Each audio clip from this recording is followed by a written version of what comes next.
Something as simple as a hobby you love, raising a family, or the everyday tasks in life that you enjoy can lead you to a better understanding of what your Ikigai could be. Welcome to Orion Philosophy, where we explore, discuss and dissect areas of practical philosophy for use in everyday life.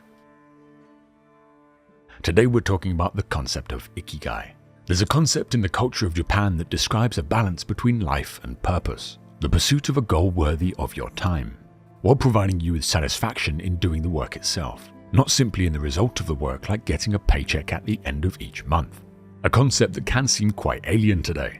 The Oxford English Dictionary describes Ikigai as a motivating force, something or someone that gives a person a sense of purpose or a reason for living. It can be thought of as a pursuit that simply brings pleasure and enjoyment. More importantly, it's also a mindset to adopt within the pursuit itself, which we'll get onto a bit later. The word itself combines two Japanese words, iki meaning life or alive, and gai meaning result, fruit, worth, or benefit. The resulting word Ikigai gives us reason for living or meaning of life, essentially our sense of purpose.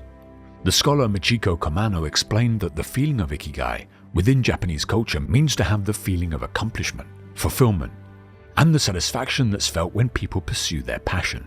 It's also important to note that these passions are a deliberate choice by the individual, work for the sake of the work, rather than the sake of the reward.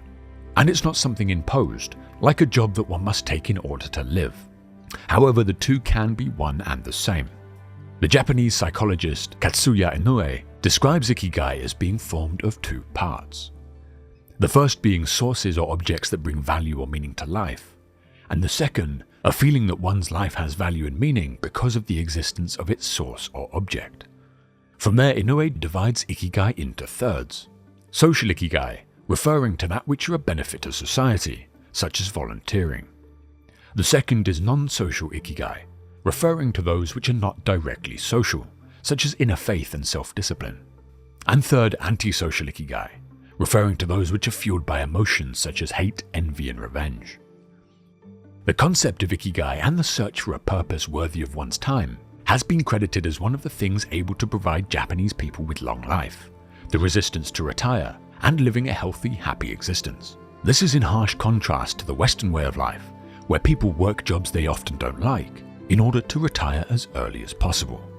The origins of the word Ikigai itself seems to be found in the most basic of Japanese health and wellness traditions, from as far back as the Heian period running from 794 to 1185, and the belief that our mental and emotional health is heavily influenced by one's sense of purpose. This can be seen in more modern thinkers like Viktor Frankl and Nietzsche, where Nietzsche once said, "He who has a why to live for can bear almost any how." Michiko Komano even drew comparisons to the Greek concept of eudaimonia, a path the ancient Stoics sought to follow, meaning flourishing or happiness. Essentially, it's the feeling of wellness and resilient happiness that arises from a life well lived in alignment with our goals and values. Similarly to the Stoic virtue of justice, which considers our impact on the wider community, Ikigai traditionally considers one's purpose and how it influences the wider community around them. But how can we as an individual find our own Ikigai? Essentially, the whole concept is grounded in the individual. And by that, I mean that yours will depend on your own blend of talents, passions, and the unique value that you are able to bring to society. Ikigai itself as a concept is often shown as a Venn diagram, a diagram of intersecting circles. And this includes what you love, what you're good at, what the world needs, and what you can get paid for. Where all of these circles cross in the center, that is believed to be where your Ikigai can be found. However, often our Ikigai is not immediately clear. We often have no idea how we can take all of these points and find where they intersect. No one can tell us because they don't know us that deeply, and it's unlikely that we'll accidentally stumble across it, although there is a chance that this can happen, and every now and then people do land their perfect jobs, and it satisfies them completely for life. The path to finding our own Ikigai lies in self-reflection, effort, and time. Neuroscientist Ken Mogi, working out of Tokyo, Japan, explains in the little book of Ikigai that it doesn't matter if you are a cleaner of the famous Shinkansen bullet train, the mother of a newborn child, or a Michelin-starred sushi chef. If you can find pleasure and satisfaction in what you do and what you're good at, congratulations, you have found your Ikigai. Something as simple as a hobby you love, raising a family, or the everyday tasks in life that you enjoy can lead you to a better understanding of what your Ikigai could be.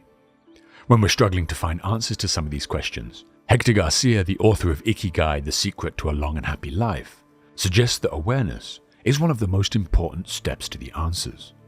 So whatever you find yourself doing, whatever situation you're in, or whatever work you're doing, ask yourself the following questions. Is this something I love doing? Is this something the world needs? Is it something I'm good at? Is it something I can get paid for? If it's not something you can get paid for, is what you can get paid for a good trade-off for financially supporting your Ikigai? For example, in my case, I believe my Ikigai is providing this kind of content for people to use philosophy to improve their lives.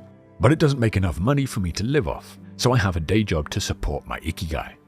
If we make asking these questions a habit, day by day, it may well lead us to our own Ikigai.